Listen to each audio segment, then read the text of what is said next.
Hi Cancer, this is Jav. Welcome po sa ating channel.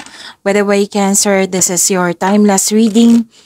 Gamitin ng reading na ito bilang gabay lamang kung naka-resonate kayo. Comment down, tandaan ito ay channel reading. Kunin niyo lang po kung ano naka-resonate sa iyo, Cancer.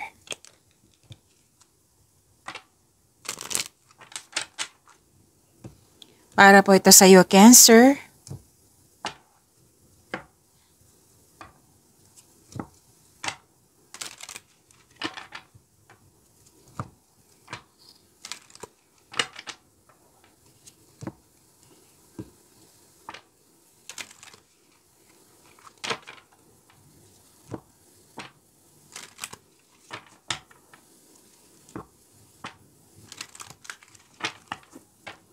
Para po ito sa iyo, Cancer.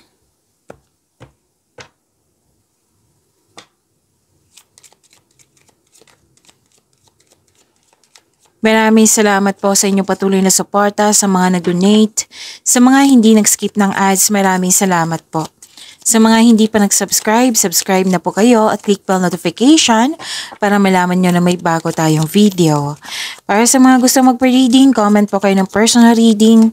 Again, comment kayo ng personal reading and check my reply sa comment section.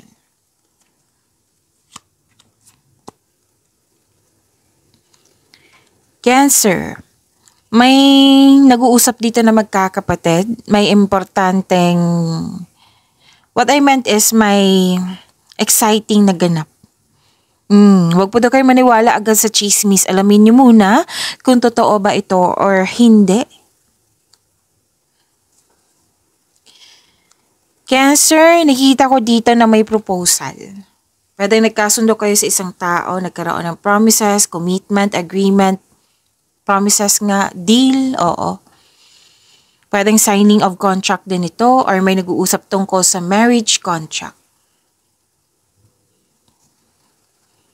Pwedeng literal na proposal to, engagement, kasal, ikakasal. Pwede din po na bagong pasok sa negosyo, trabaho, sa koneksyon sa isang tao, pwedeng sa relasyon.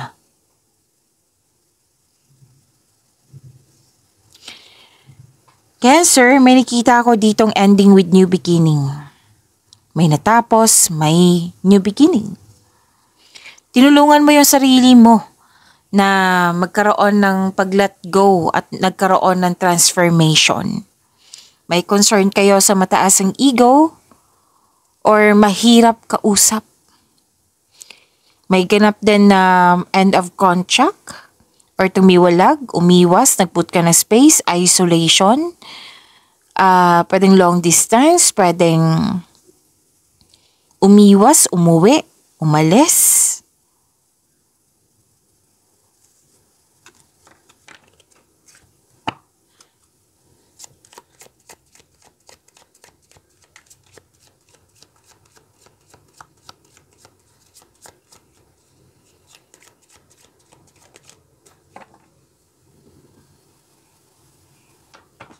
This is about your energy, Cancer.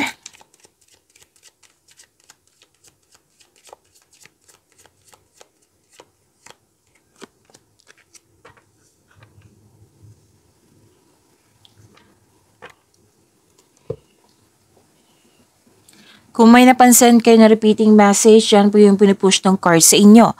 Like for example, nanood kayo sa isang video reading nyo, monthly ka by tarot reading, weekly ka by tarot reading, second half of the month of October, at dito din. At may napansin kayo na repeating message, yan po yung pinupush ng card sa inyo na kailangan yung bigyan ng atensyon, solusyon at aksyon kung maaari po. So na yung energy ni Cancer.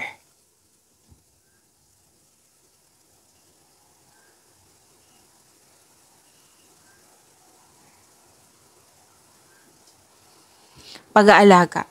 Pwedeng inalagaan mo, pamilya, posisyon, kung ano man tong pag-aalaga na ito. Pag-aaruga. Pag-aaruga ng koneksyon sa isang tao, pwede. Or sa inyong sarili, self-love. May malaking influence ng isang feminine energy. Pwedeng ikaw to, pwedeng siya. Nagkaroon ng time sa family, sa mga bata, may nanganak, may nag-aalaga ng baby. You have a wonderful romance, loving, maalaga, compassionate partner, marunong magbalanse sa kanyang emotion. Pwedeng ikaw to, pwedeng yung parating sa iyo, pwede din yung partner nyo po ito.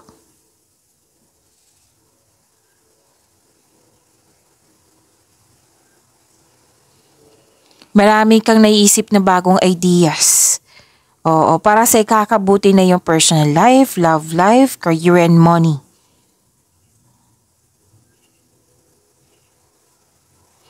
Ang ilan sa inyo nag-enjoy sa pagstay sa bahay. Ang ilan sa inyo nag-enjoy sa home decoration.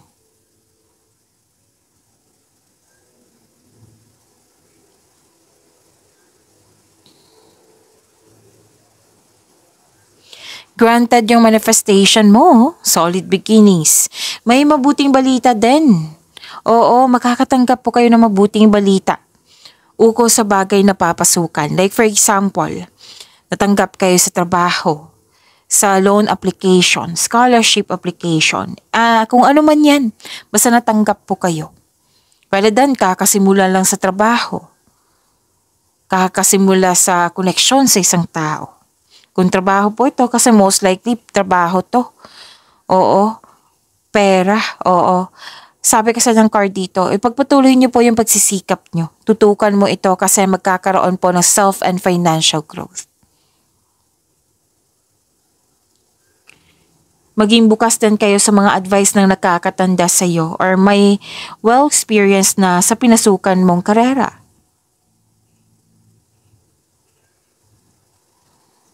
Naging praktikal ka, naging wais ka. So may parating na masaganang panimula. Bumubuo kayo ng plano dito eh. So sabi ng card dito, mag-ingat kayo sa plano para magtagumpay ito. Ilan sa inyo dine-develop nyo po yung talent nyo, yung skills nyo para magkamit nyo pandagdag income. So gumagawa po kayo ng passive income.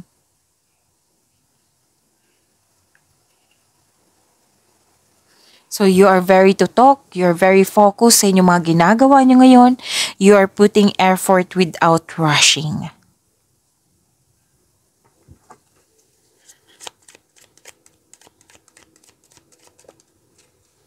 Dalawa po ito, kunin ko na.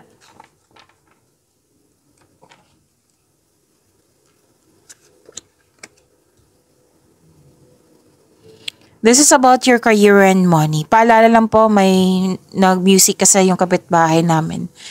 Medyo malakas. So, focus kayo sa akin para may makuha kayong gabay.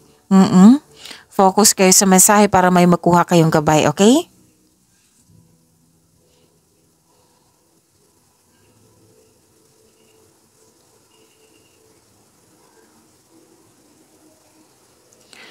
Wow, this is mahigit pa sa success. This is victory.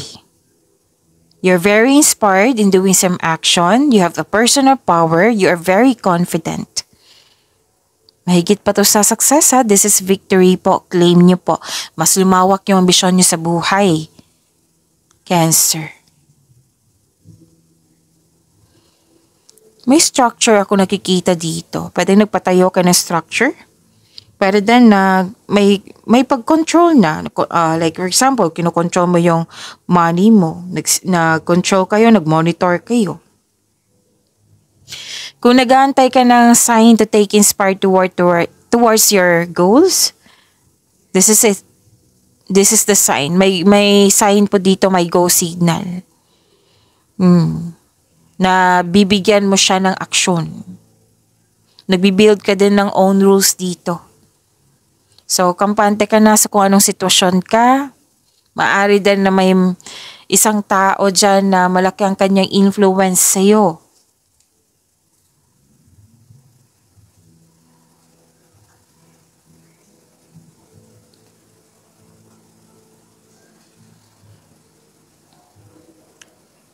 So, you're earning money as a teacher, pwedeng proctor, instructor, coach, basta nagtuturo po. May nakita ko ditong teaching. Or di kaya may usapin tungkol sa education, teacher-student. You're showing your kindness to everyone. Naka-receive po kayo ng divine wisdom. May masusunod na tradisyon. Yes. Kung ano man tong mga Pinoy na tradisyon po, masusunod po. Like for example, mag-take ka ng masteral or board exam para magkaroon ng traditional career path or you're moving up to the ladder of success. Another example, usapin to sa masteral or board exam, mag-take ng board exam or masteral yung kapatid mo, pamangkin mo, apo mo, anak mo, at may connection ka. It might be ikaw yung gagasta. Ikaw yung, what I meant is ikaw yung magbabayad, hindi gagasta, magbayad. Magbayad or ito yung inspiration mo para magsipag sa araw-araw. Kaya ka nagsipag kasi gusto mo makapagbigay ng suporta. Or di kaya kayo ito na magpa-enroll, mag-workshop, mag-seminar, pero din self-study ito. Basta po, kahit ano man tong tradisyon ng Pinoy, masusunod po. Yan yung nakikita ko dito.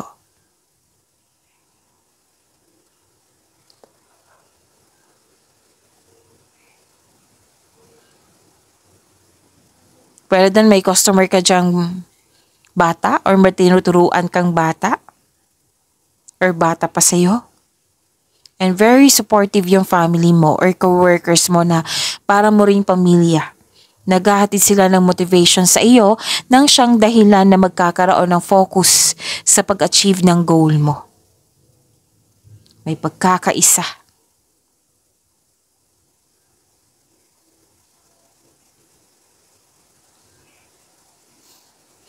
May magaganap na signing of contract which is sinabi ko po dito.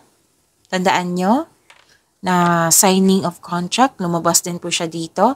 May magaganap na challenges pero huwag kayong mag-alala dahil positibo naman ang outcome nito. So magkakaroon po ng positive outcome. Ito yung i-claim nyo po.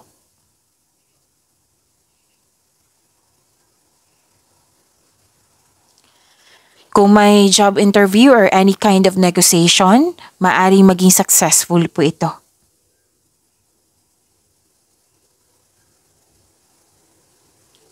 Sa financial, mabalanse mo ang kaperahan at mai-improve pa ito. Okay, magkakaroon ng balanse, magkakaroon ng hustisya.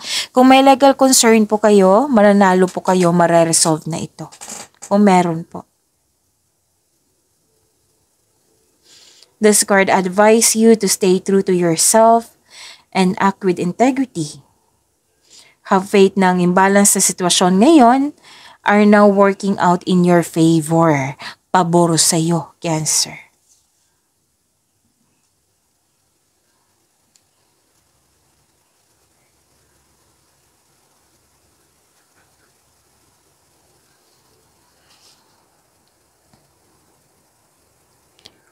Humingi ng tulong mula sa inyong trustworthy co-worker or taong same kayo ng business industry at saka na makagawa ka ng diskarte sa iyong kaperahan at layunin.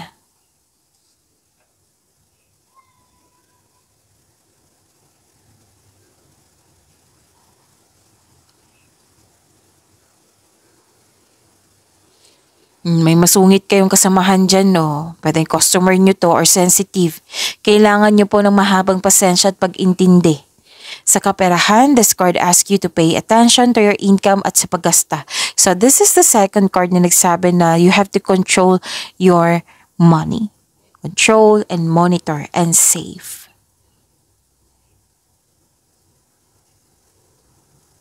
Please know that you are divinely guided.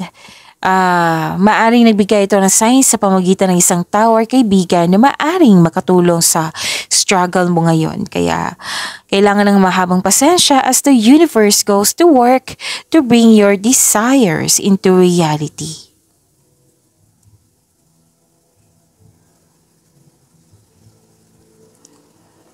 Successful completion. Makakatanggap po kayo ng rewards recognition.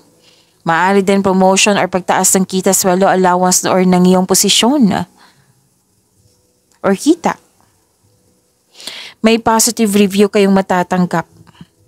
May magaganap na pagtatapos. Pwedeng tapos na yung project mo, yung mga ginagawa nyo. So this is successful completion ha. This is perfect situation. May maaari din may parating na gantimpala or positibong resulta sa inyong mga ginagawa. So celebrate your wins and i-acknowledge niyo po yung how far you've come and ready ka na sa new journey dito. So everything you have worked for is coming together.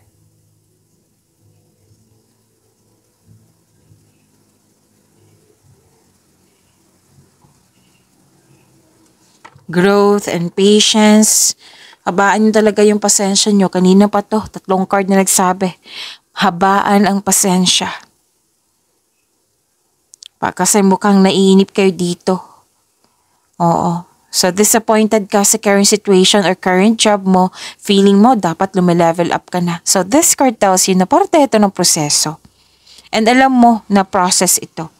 Basta po, have faith, patuloy mo lang yung pagsisikap, pagsisipag sa trabaho, dahil tsak naman ma-achieve mo yung gusto mong posisyon or kasaganaan sa iyong career and money. Hapaan ng pasensya po. You're very close to see the tangible results in your effort.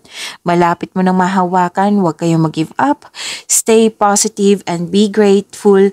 Malapit ka nang mag-harvest.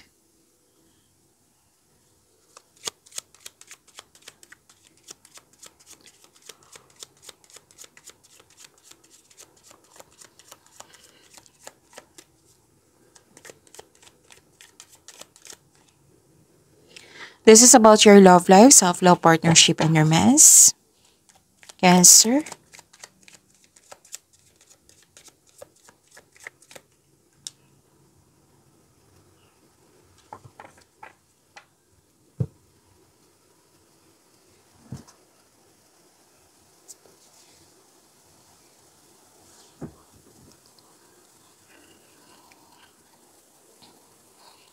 May celebration pa rin dito. Celebration, togetherness, special event, o pwede din nagpatayo kayo ng bahay, structure, negosyo. May gantimpala kang matatanggap, maaring mana ito, promotion or recognition. Ang ilan sa inyo nag-decide na magbakasyon or magpahinga. Masaya kayo ngayon, may celebration po, pwedeng special event or any kind of party, achievement. Ang ilan sa inyo, sa mga relasyon na may plano kayo magsama sa isang bubong. Pinag-usapan nyo na.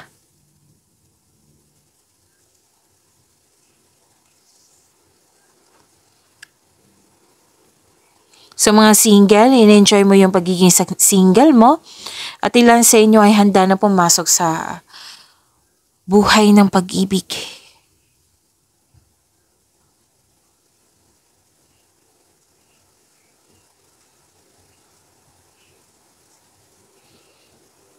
Lahat kayo, you're walking away from a person that no longer serves you. Kasi you want growth.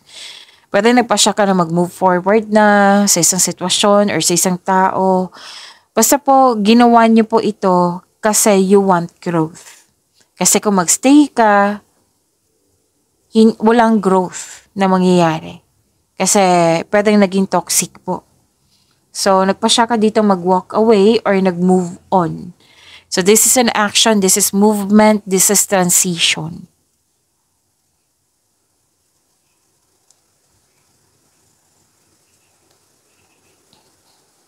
Malakas ang iyong intuition. May sikreto na mabubulgar at mag-uusap kayo, magkakaroon ng honest conversation. Kung sa maliligaw mo man ito, or sa bagong tao sa iyo, bagong kakilala, malalaman mo yung sikreto niya.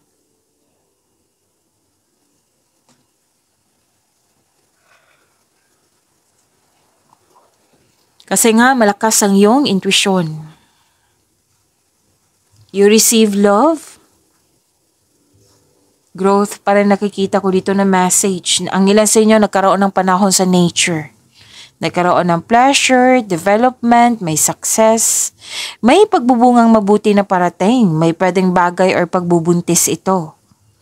So, and this is also means fertility. So, kung ayaw nyo, then use protection kung pwede po, kung okay sa iyo. Or di kaya'y abundance and success. Sa mga single, the advice is, allow yourself to receive love and acknowledge that you can attract romance by loving yourself first. So, kung hanap mo green flag, dapat magsimula ito sa atin by loving ourselves first. Pagyamanin niyo po yung blessings sa binigay sa inyo. Cancer, see you tomorrow. Maraming salamat po.